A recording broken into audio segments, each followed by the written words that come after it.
जय हिंद व्यूअर्स। आशा करता हूं कि आप सभी कुशल मंगल होंगे। मैं फिर से अपना नया वीडियो लेकर के हाजिर हो गया हूं और आशा ये भी करता हूं कि मेरा पिछला वीडियो आपको पसंद आया होगा। तो हम उसी चैप्टर में आगे बढ़ेंगे और आगे कुछ जानने की कोशिश करेंगे। जितना मुझे पता है वो मैं कोशिश करूंगा कि आपको बताऊं। इसमें हम लाइंस एंड एंगल्स चल रहे थे, तो लाइंस में कुछ बेसिक टर्मोलॉजी है, बेसिक टर्म्स है जो शुरुआती क्लासों में पढ़ाए जाते हैं, जिसके बारे में सभी को पता रहता है, लेकिन फिर से हम उसे एक बार रिपीट कर लेंगे तो जानकारी फिर से रिमाइंड हो जाएगी। लाइंस लाइंस जो होते हैं ना, मान लो आप दो बिंदु को आपस में कंसाइड करते हो, दोनों बिंदु कहीं भी इनफाइनाइट तक हो, बीच में हो, कहीं भी हो, तो वो दोनों को मिलाने वाले जो भी आकृति मुझे मिलती है, हमें मिलती है, वो लाइंस कहलाती है। वो एक लीनियर, कोलिनियर या ऐसे कह सकते हैं, वो इनफाइनाइट तक मूवमेंट रहता है। इसका प्रॉपर्टीज यही है लाइंस का कि ये दोनों डायरेक्शन में आप अनंत तक ले जा सकते हैं। जैसे ये होगा, ये हो गया लाइंस, लाइन। यहां मान लो ए रखो, यहां बी रखो, तो इसको हम इस सिंबल से दिखा भी सकते हैं ऐसे करके।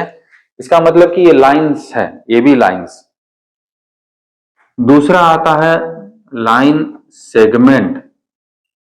लाइन सेगमेंट, मान लो ये एक लाइन है आपके पास, इसमें इधर का पोर्शन हटा दिए और इधर का पोर्शन हटा दिए और नेम वही किए, नामकरण इसका वैसे ही किए, ए एंड बी।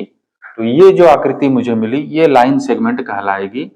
इसमें इसको डिनोट करने का ये तरीका है। तीसरा होता है रे। रे क्या होता है?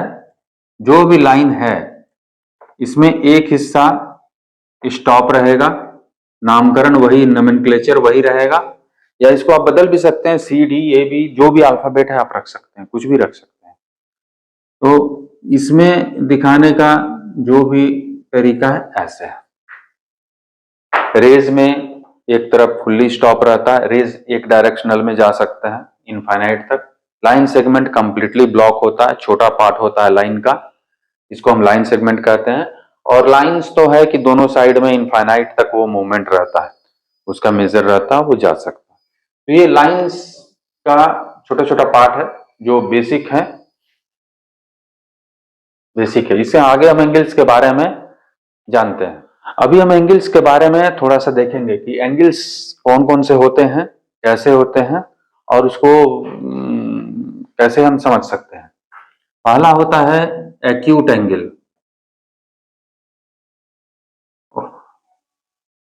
एक्यूट एंगल ये क्या है? ये देखो, ये मान लो एक एंगल बनाया हमने ए ओ बी, ये जो पोर्शन होगा ये एक्यूट एंगल होगा। क्यों होगा? Acute angle those whose major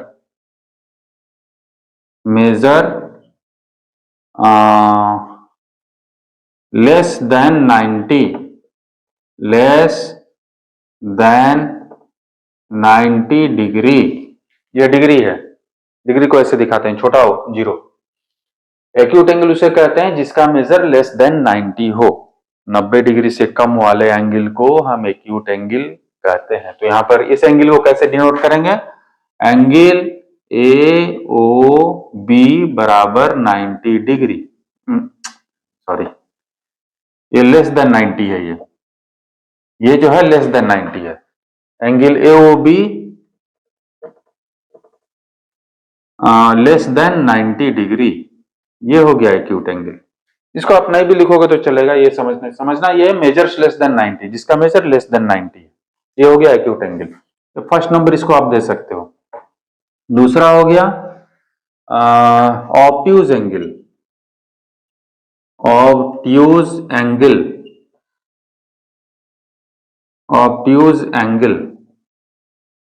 ये क्या होता है? Whose measure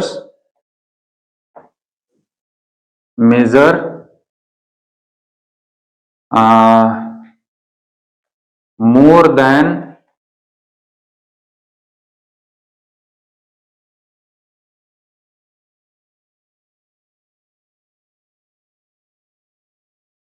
more than 90 and less than 180। देखिए इसमें एक टर्म जुट गया।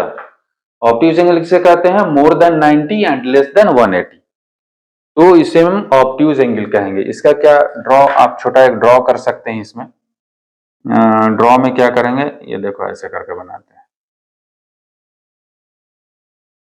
ये ऐसे ड्रॉ हो गया। ये जो एंगल बनेगा, इसको आप समझने के लिए मैं कलर टाइप कर दे रहा हूं। इसका नाम कुछ भी दे दो, ये सी दे दो, ये डी दे दो, आप ये ओ दे दो। तो सीओडी जो एंगल बना वो ऑब्ट्यूज एंगल कहलाएगा। ये लेस देन 90, ये मोर देन 90 है एंड लेस देन 180 है। थर्ड नंबर है,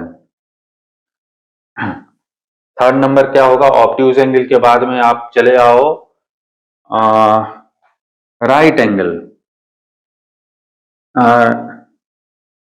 right angle,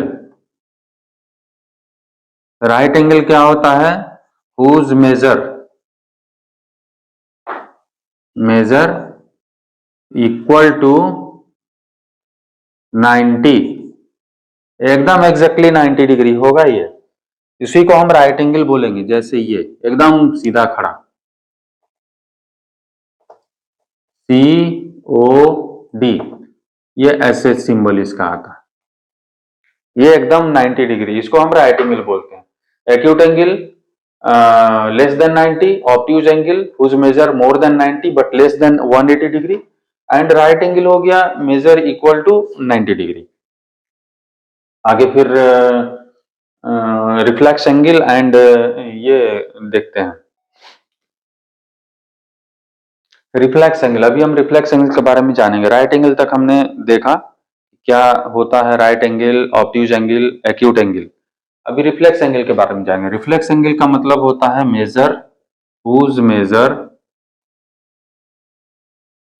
more than 180 degree but less than 360 degree.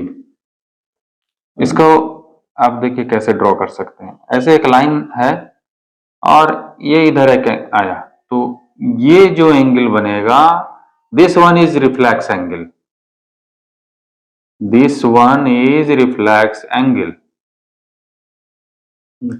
इसको नोमेनक्लेचर दे सकते हो आप, ए, यहाँ ओ दे दो, यहाँ सी दे दो, तो angle A O C is equal to reflex angle. Which one is more than 180 degree but less than 360 degree.